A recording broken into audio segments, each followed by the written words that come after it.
It's the worst feeling in the world. As well as the inconvenience, Apple told me this would cost me £200 to sort out. That's loads. Time to call on my old friends, the Restart Project, to see if I could do it myself. These fixers hold events to help people do exactly that. Since we met last year, the movement's expanded to over 40 countries. So I settled in at an event in London with my much cheaper replacement screen. Clearly I'm not going into this completely dry. I've done a lot of research online, watched tutorial videos and read through how to do it.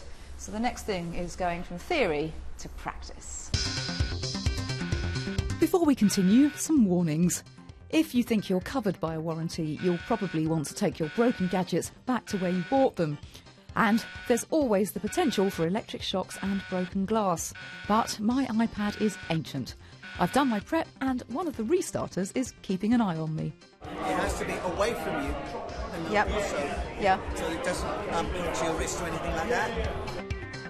I used tape to collect broken glass fragments and a chopping board to protect the table from the heat gun.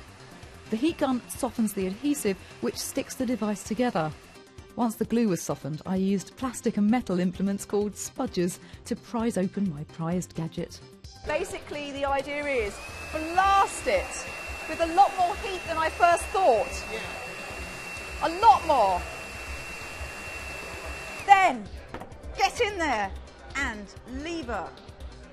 It's a combination of brute force and delicate touch. I've drawn a crowd because my repair is so complex. Plus, who wouldn't want to see the inside of an iPad? Oh, I've done it, I've done it, I've done it!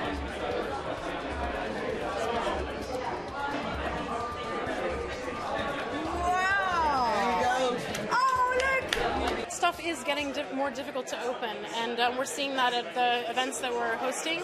People always beat up on Apple, but the point is everything is becoming sleeker, smaller, more sealed together, more difficult to open. After removing the glass, I undid 4 little screws and gently lifted the screen to reach the touchscreen connector behind it. I pulled out data cables and prepared to do it all again, but this time backwards. And at the end of the night, my iPad worked. Almost. I'd severed the GPS antenna when I removed the glass cover. It really is that easy to bodge your own repair.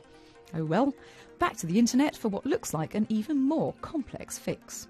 The instructions you find online are great, but there are also, those little tricks that you need to know to get it right. If anyone is thinking about repairing the device, have a look online and make sure you're confident with the instructions you've found. That's Alex, a professional repairer who was very impressed with my efforts at the party. He had a spare GPS antenna lying around, so we met again at the next Restart event to continue the mission. This time I borrowed Alex's professional tools. My internet ones were just not precise enough for the fix. I had to go right down to the logic board, removing the camera assembly, unpeeling tiny bits of tape and unscrewing tiny screws. Then, after hours of open logic board surgery, I was finally ready to swipe. Could it be? Oh my gosh, it says 3G and searching on it. I had to be prepared to break my kit irreparably in order to understand it. Because sometimes it's not the winning, it's the taking apart that counts.